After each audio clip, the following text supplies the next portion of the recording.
Hello friends, cooking world চ্যানেলের আরও একটি নতুন ভিডিওতে আপনাদের স্বাগত।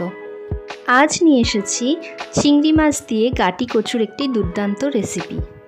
চিংড়ি মাছ দিয়ে গাটি কচুর এই রেসিপিটিতে কি কি উপকরণ লাগছে চলুন দেখে নেওয়া যাক। প্রথমে নিয়ে নিয়েছি গাটি কচু বা গুঁড়ি কচু, যেগুলো খোসা ছাড়িয়ে মাঝখান থেকে একটু চিড়ে নিয়েছি। আলুগুলোকেও খোসা ছাড়িয়ে 4 টুকরো করে কেটে নিয়েছি। আর নিয়েছি চিংড়ি মাছ, যেগুলোকে ভালো করে ধুয়ে লবণ হলুদ মাখিয়ে নিয়েছি। এবার আলু আর কচুগুলো সিদ্ধ করে নিচ্ছি, যার জন্য প্রেসার কুকারে সামান্য জল দিয়ে আলু আর গাটি কচুগুলো দিয়ে দিলাম। তার সঙ্গে দিয়ে দিচ্ছি 1 চামচ লবণ। এবার প্রেসার কুকারের ঢাকনাটা বন্ধ করে দিলাম। যেহেতু আলু আর কচুটা খানিকটা সিদ্ধ করে নেব, তার জন্য 2টো সিটি দিলেই যথেষ্ট। এরপর কড়াইয়ে তেল দিয়ে চিংড়ি মাছগুলো প্রথমে ভেজে নিচ্ছি। চিংড়ি মাছটা আমি এখানে খুব বেশি ভাজবো না, সামান্য একটু এপিট ওপিট নাড়াচাড়া করে নিয়ে চিংড়ি মাছগুলোকে তুলে নিচ্ছি।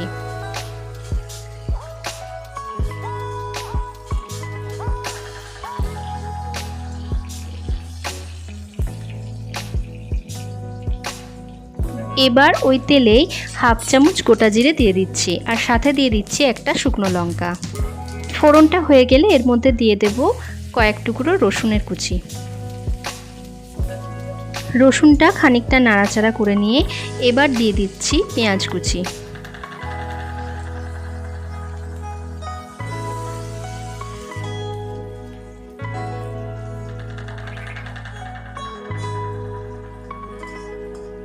পেঁয়াজটা ভাজা হয়ে গেলে এর মধ্যে দিয়ে দিচ্ছি 1 চামচ জিরে গুঁড়ো। এরপর দিয়ে দেব 1 চামচ লঙ্কা বাটা। দিয়ে দিচ্ছি 1 চামচ হলুদ গুঁড়ো আর 1/2 চামচ কাশ্মীরি লঙ্কার গুঁড়ো।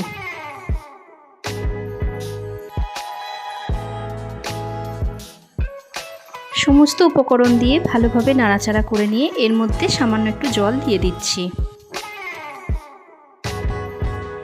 এবার এর মধ্যে দিয়ে দিচ্ছি 1/2 চামচ টমেটো কেচাপ।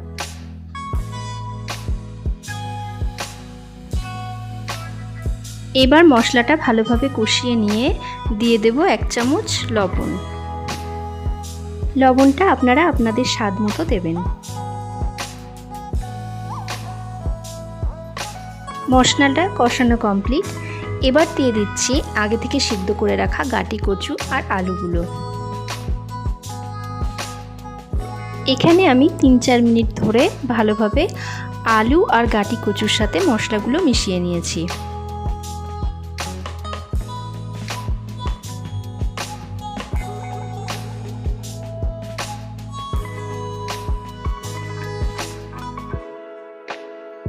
এখানে আমি দিয়ে দিচ্ছি সামান্য পরিমাণ চিনি।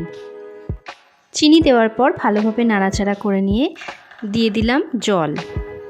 আপনারা যতটা ঝোল রাখতে চাইবেন ততটা জল এখানে অ্যাড করতে হবে। জল দেওয়ার পর এবার দিয়ে দিচ্ছি ভেজে রাখা চিংড়ি মাছগুলো।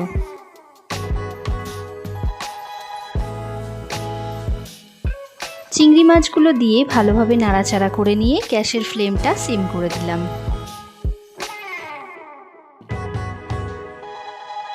এভাবেই 5-7 মিনিট ধিমে আঁচে ঝোলটাকে ফুটিয়ে নেব। আমার আজকের রেসিপিটা আপনাদের কেমন লাগলো অবশ্যই কমেন্ট বক্সে জানাবেন, আর লাইক এবং শেয়ার করতে ভুলবেন না। যারা আমার চ্যানেলটিকে এখনও সাবস্ক্রাইব করেননি তারা অবশ্যই সাবস্ক্রাইব করবেন। ব্যাস, এবার নামিয়ে নিলেই রেডি আমার আজকের রেসিপি চিংড়ি মাছ দিয়ে গাটি কচুর তরকারি। ধন্যবাদ।